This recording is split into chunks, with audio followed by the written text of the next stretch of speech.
In this video, I'm going to show you how to make a drawing response slide and some different examples of how you might use drawing responses to support your students accessing the adapted curriculum. So when you're using your Pear Deck response methods, the first thing you'll want to do is open a Google slideshow. Then you'll want to put whatever content you wish to have your students access into the slideshow. So on this slide, I've got a text box and a couple pictures. Once I've got all of my content in here, if I go to my add-ons and I open Pear Deck, I will then get this bar that you see on the right-hand side of my screen here. I go ahead and I choose which sort of question I would like to ask my students. So today we're looking at drawing responses, so I'm going to click on Draw. You'll see once you click it, this little interactive question thing will pop up, and you know that it's worked once you get a gray bar at the bottom of your slide with a little pear. He's got an easel because it's a drawing slide. And then at the bottom in our slide notes, you'll see this is a Pear Deck drawing slide, and it gives you instructions to edit the type of question. We could switch it to a different type, but we want to stick with drawing. Once you've got your interactive questions built in, so you could do this with other slides in the presentation, you then want to click this green Start Lesson button. The Pear Deck responses will not work if you just click Present in Google Slides. You have to use this green button. So I'll go ahead and click Start Lesson. And as I do that, it will give me an option to either do this as a student-paced activity or an instructor-paced activity. Student-paced lets students move through the slides at their own pace, whereas instructor-paced, you do more in a group setting. So you might put a slide up on your smartboard or projector, and then you pace through the slideshow with the students. So the students can't move forward or backwards within the activity. They have to be on the same slide that you're showing. So for today, we'll go ahead and choose student-paced, and it's going to give me a link that I can send to my students. It will also give me a code. So if you're in class, you can have your students go to joinpd.com and put in the code, or you can copy the link and send it to them. So I went ahead and just put that link into my Chrome window, and now I'm seeing what my students would see. So when they first enter Pear Deck, they get an option to say how they're feeling today. They can click, or if they're using a touchscreen, touch the icon that best represents how they're feeling. And then it will open to which, it actually opened at the beginning of the slideshow because this is student paced. So I'm going to go ahead to where we have our drawing slides. So if we look at our drawing responses, I added that drawing response to the slide, and now I've got several different options on my slideshow. So I've got a pencil in different colors where I can circle, I can pick different colors, I can erase, I can do a highlighter, which will make it more transparent, I can do different designs, pick different colors for that. I can also draw straight lines, that line tool. I can put text boxes in, so I can type cat, dog, whatever I want to type in there. And again, my eraser where I can get rid of these responses if I don't want them. You can also use the trash button to clear all of the writing or all of the drawing on a slide. And then when I'm on my pencil or my highlighter tab, I notice here I've got a sizer. So I can make this bigger or smaller. If I have students with fine motor issues that aren't able to actually draw circles or draw on a slide, I could use this sort of like an electronic bingo dauber where they can make a choice on the slide using this big dot. So that's an option as well. You can also change the size of your text. So if you're answering a question, you can type bigger on responses as well. You'll see in Pear Deck, one of the accessibility features Pear Deck has built in is this immersive reader tool. So once you've turned this on, your students will see a little book with a speaker in the bottom right corner of their slides. And if you click on that, it will open the text that you put in the slide in immersive reader so students can listen to it.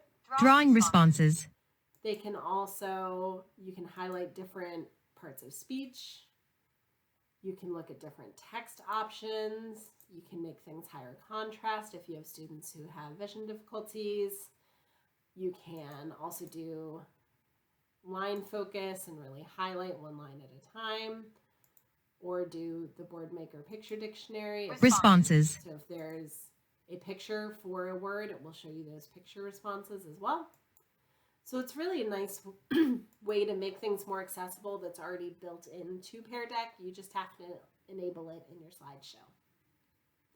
So if we go on, here's some different ways that we might use this drawing slide if we're trying to assess student understanding of academic content. So for this one, we're going to circle the earth. So I'll make my sizer, we'll pick the pencil and I'll make my sizer a little smaller here. And then if my student has the fine motor skills to circle, they could circle the earth. If that's too difficult, we could do our bingo dauber sort of thing, make that dot a bit bigger and just have them touch the earth to choose which one it is.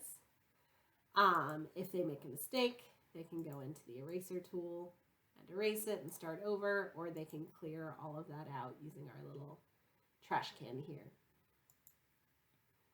Another way you might use this is by doing a simple matching activity. So these pictures were actually taken from Boardmaker. It's actually a Boardmaker printable matching activity. And so our student could do the line draw, and we can just click on one object and then drag down to answer the questions. This is something you could also practice with your students ahead of time, practicing that drawing of the lines across. But it's a nice way to sort of add those picture supports in for students who need sort of a bit more concrete response method. It's also really nice just as a way to practice different vocabulary words. And again, this is a template that already exists in Boardmaker. So all I did is I made my activity in Boardmaker, I took a screenshot of it, and then I pasted that screenshot into the slide. For the previous question with our planets, this is just taken from Google Image. So I did an image search and I put that picture straight into my slide. Another way you could do matching, this is a lesson picks template, working on different vocabulary skills as well. So for this, we're matching the words to the pictures, and I've got my line drawing so I can find the bell, could go down and find that and draw all my different lines in there. For this one, I might want to make my lines a little bit more thin since I've got a little bit of a smaller area to work here. Another way you could do this, use this sort of method, is having students color in different things on their slides. So for geography, students may have to find different things on the map, so they could go in and color. So they might want to use their highlighter and color in. So they could highlight. They could also, again, do that sort of bingo dauber if they're not able to color. They might make a bigger area, and then you could sort of refine that skill as well. Another way that you might want to look at using the drawing tool within Pear Deck is for practicing fine motor skills. You could do this if you have a student using an iPad or a touch screen. They could actually use their finger to draw and trace the lines on the screen to practice that sort of fine motor.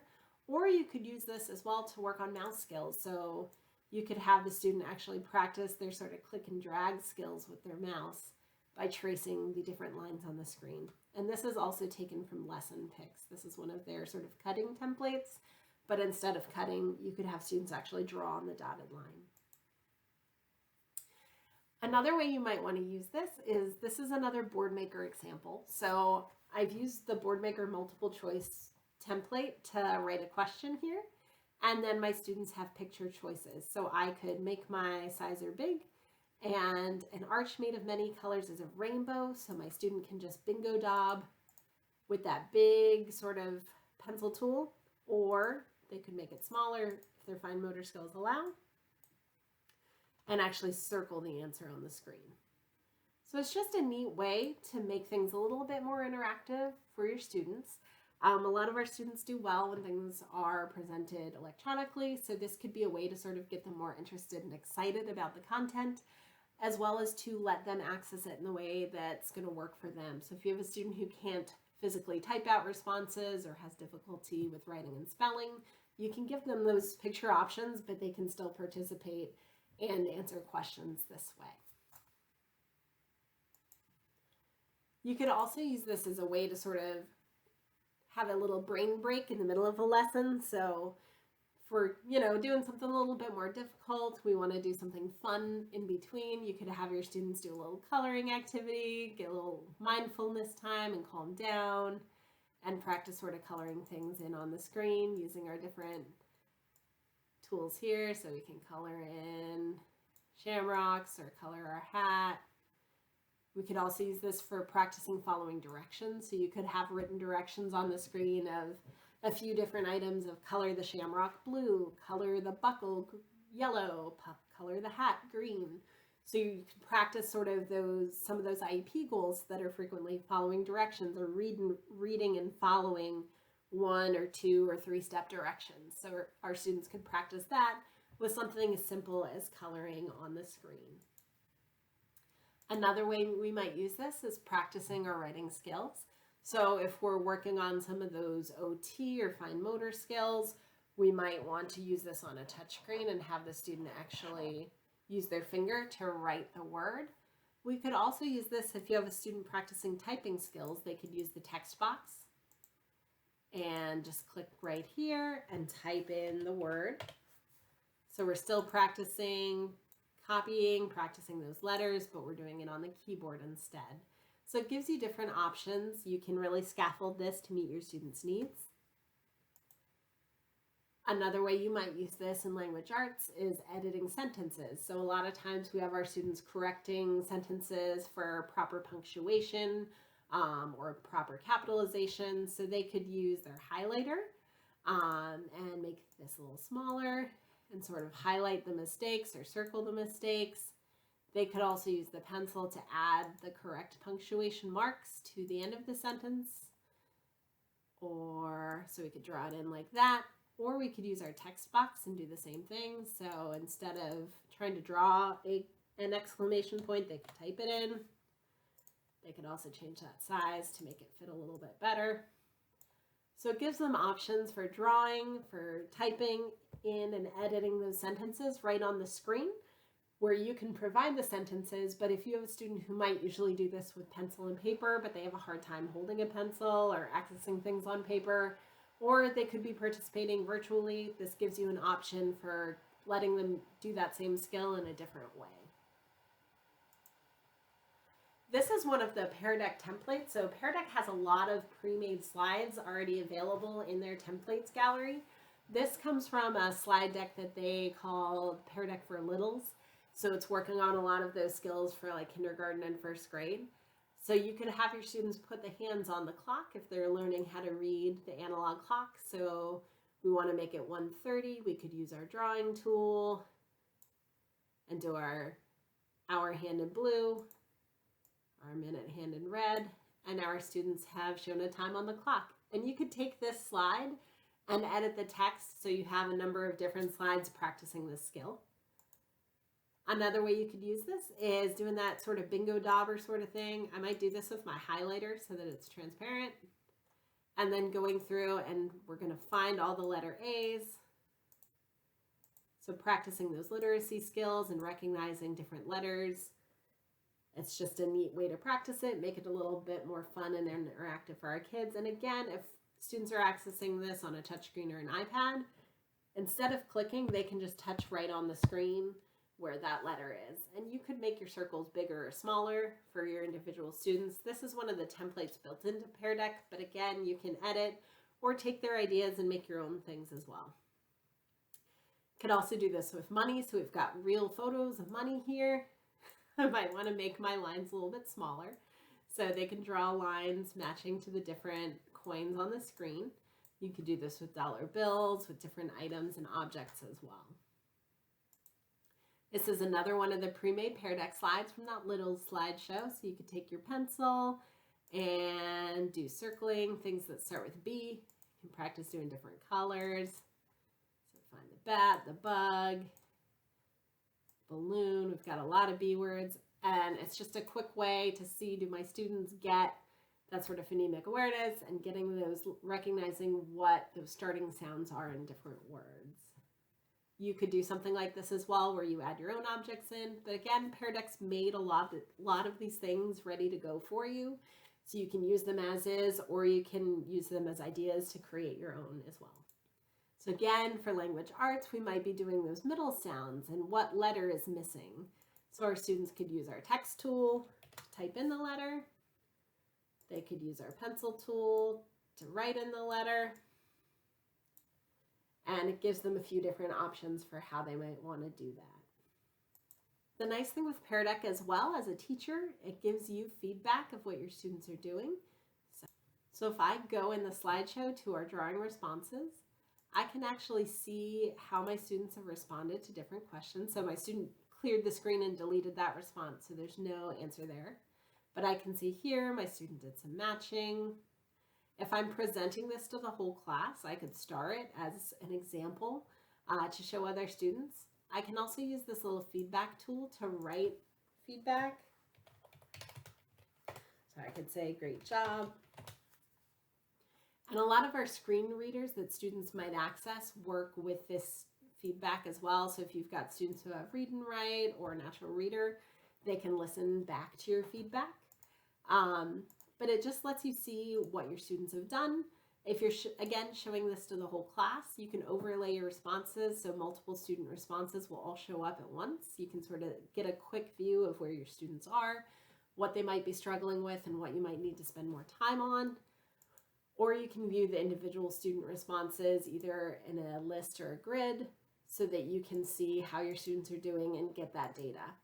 You also have the option once you end your Pear Deck. So if I stop my student's pace and I end my Pear Deck, I can name it. I'll just say drawing for this one, or draw. I save and end my session.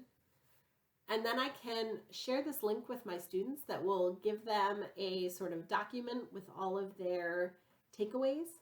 I can also generate takeaways, which will make a Google document show up in each of my students' Google Docs. They can also use this link to get to it.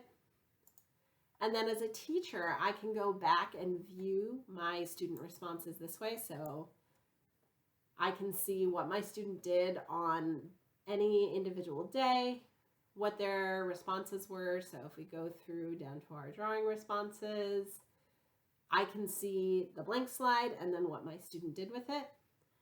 So it's a really nice, easy way to go back and see data for IEP goals, for different academic goals, to see where my students are and to have that information so I can see how they've grown. If I do this multiple times, did they do better the first time, the second time? Are they learning? It really gives me as a teacher some great data and information moving forward so I can adjust my practice and make sure that my students are understanding what I'm teaching. So I hope this helps give you a couple ideas for ways that you could use this with your students. Enjoy and have a wonderful day.